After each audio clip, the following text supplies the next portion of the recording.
from West Germany, the new Pershing could attack targets in the Soviet Union. Its navigational and targeting system gives it a high degree of accuracy. During the 1980s, the nuclear arms race between the US and the Soviet Union, now called Russia, threatened to spiral out of control. A grassroots movement rose up to resist a real danger of nuclear holocaust. On November the 20th, 1983, a stunning made-for-TV film took nuclear war out of the abstract and made it horrifyingly real, for what at that time was the largest TV audience in history.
Before the movie begins, we would like to caution parents about the graphic depiction of nuclear explosions and their devastating effects.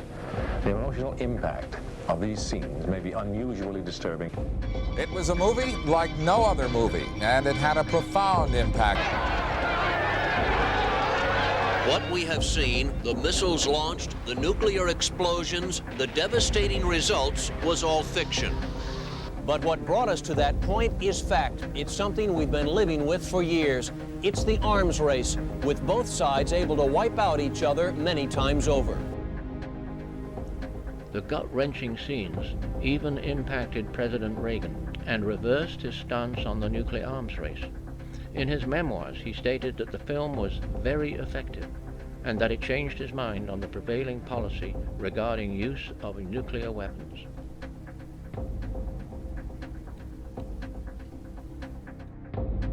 In 1987, the US agreed to remove and dismantle its missiles in Germany when it signed the first treaty with the Soviet Union to reduce the size of both their nuclear arsenals.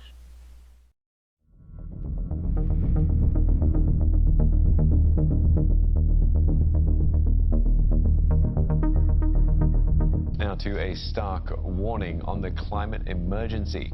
Some 11,000 scientists from around the world have banded together to warn of untold suffering if major transformations to the way we live don't take place.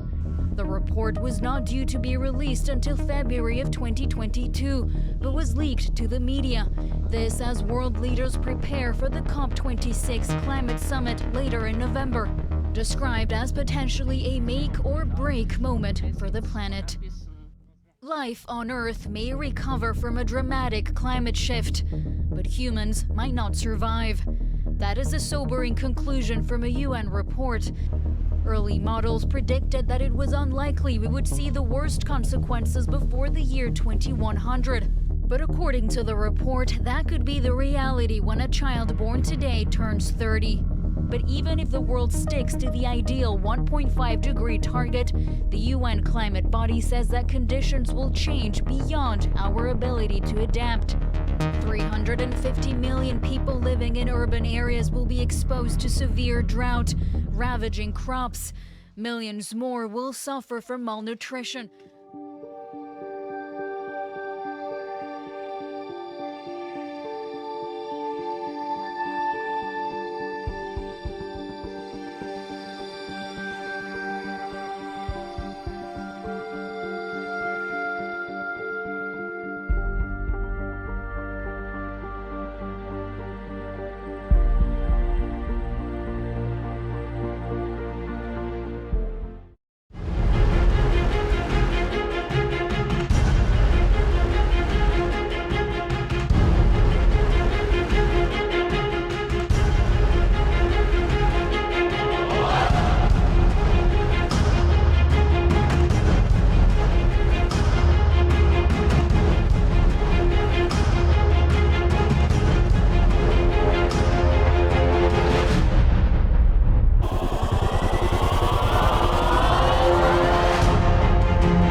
It's hard to imagine Earth without life. We take life for granted, but life has not always flourished here. The Earth has experienced dramatic loss of life, or what we call mass extinctions, 5 times over the course of geologic history. Each one of these events has resulted in the loss of more than half of all life on Earth. And the largest and most devastating of all was the Permian mass extinction. By the end of the Permian mass extinction, 95% of all life on the planet was dead. And why is this important today?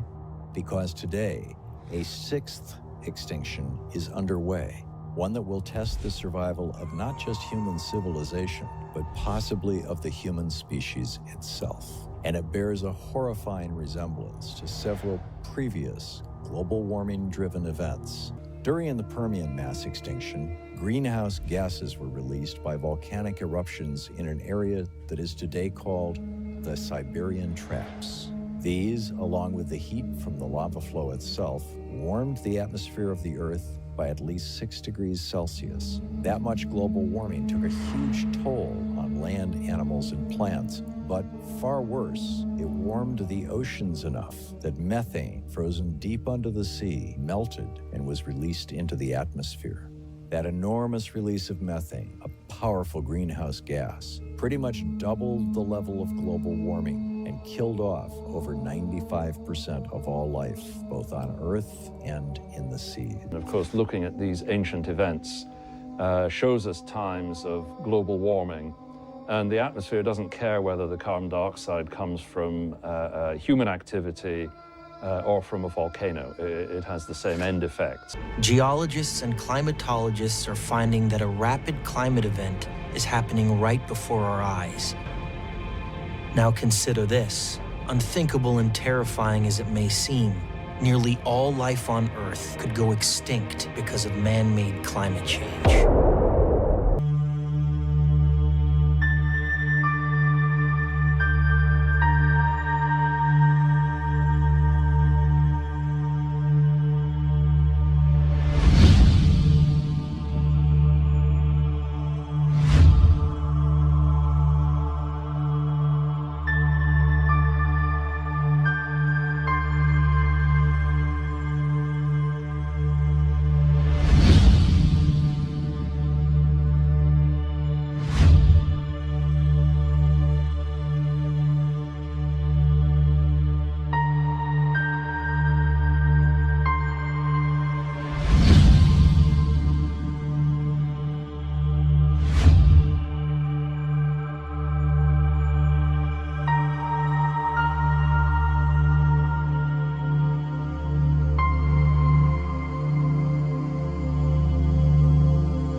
We know in detail what is happening to our planet, and we know many of the things we need to do during this decade.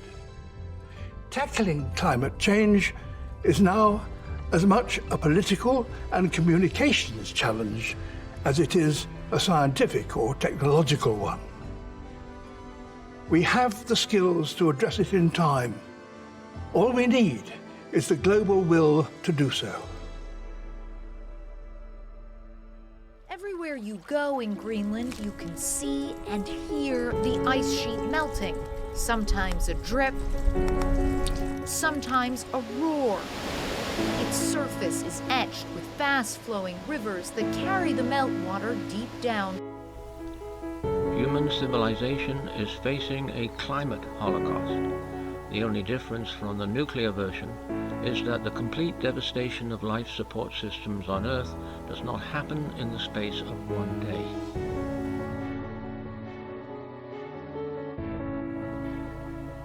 ABC made an attempt to dramatize the progression of a worldwide climate catastrophe when in 2009 it broadcast another made-for-TV film called Earth 2100.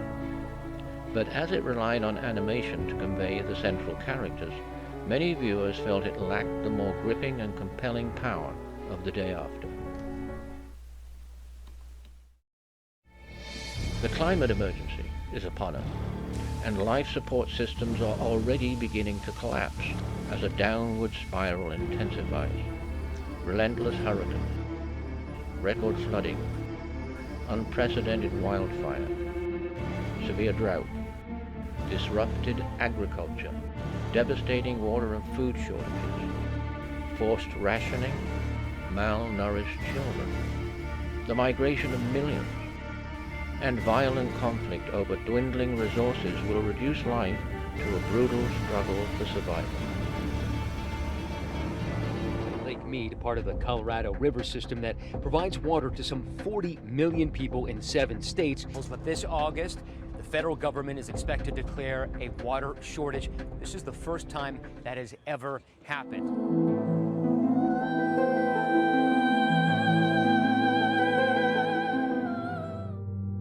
Famine.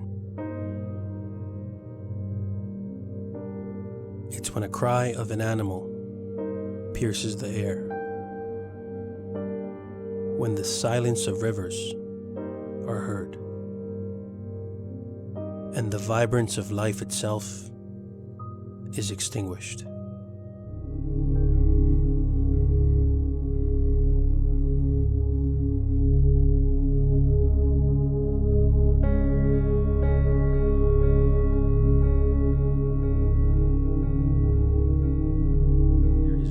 Water to be found for miles and miles, and for some people hundreds of kilometers.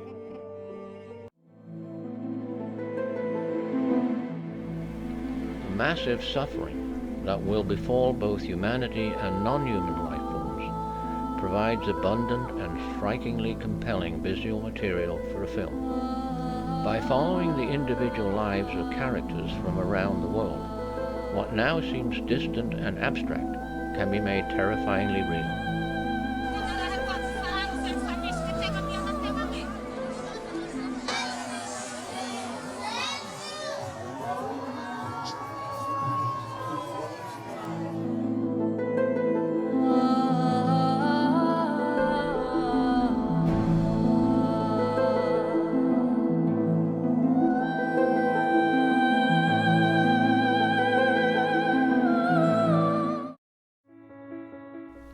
A powerful example of the tremendous drama inherent in a humanity forced to confront an apocalyptic breakdown on life on Earth. Here is the ending scene of The Day After, that for many viewers left an unforgettable imprint.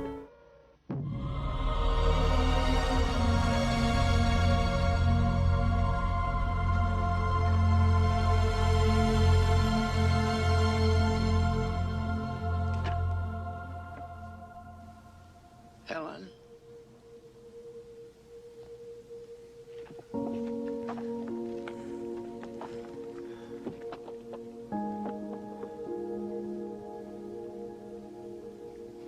Get out of my house.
A key factor in the success of The Day After was not only its backing by a major TV network, but also its star power.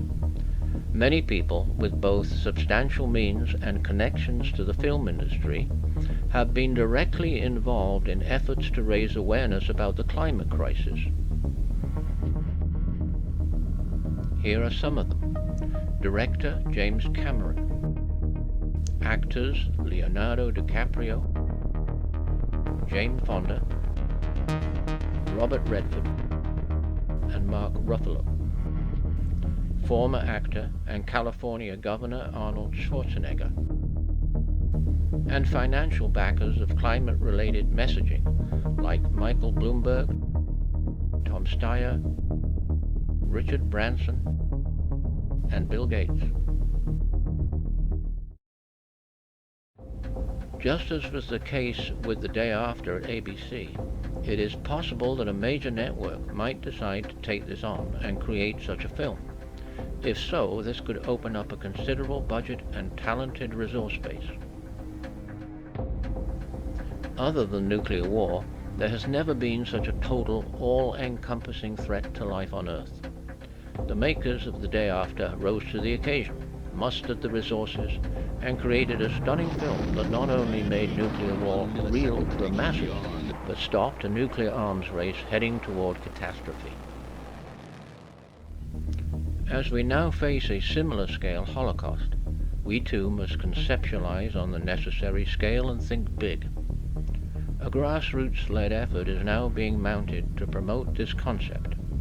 Even though the scale is daunting, it is being undertaken in the faith that once initial momentum is generated, the idea will spread and resources will be mobilized. Our goal is to act as catalyst. If you would like to learn more about the project and ways to help, please check out the link to the blog listed at the end of this video.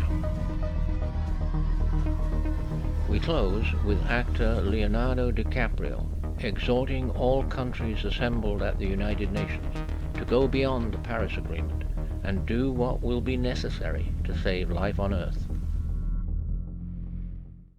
Now think about the shame that each of us will carry when our children and grandchildren look back and realize that we had the means of stopping this devastation, but simply lacked the political will to do so. Yes, we have achieved the Paris Agreement. More countries have come together here to sign this agreement today than for any other cause in the history of humankind, and that is reason for hope. But unfortunately, the evidence shows us that it will not be enough. A massive change is required right now, one that leads to a new collective consciousness, a new collective evolution of the human race, inspired and enabled by a sense of urgency from all of you.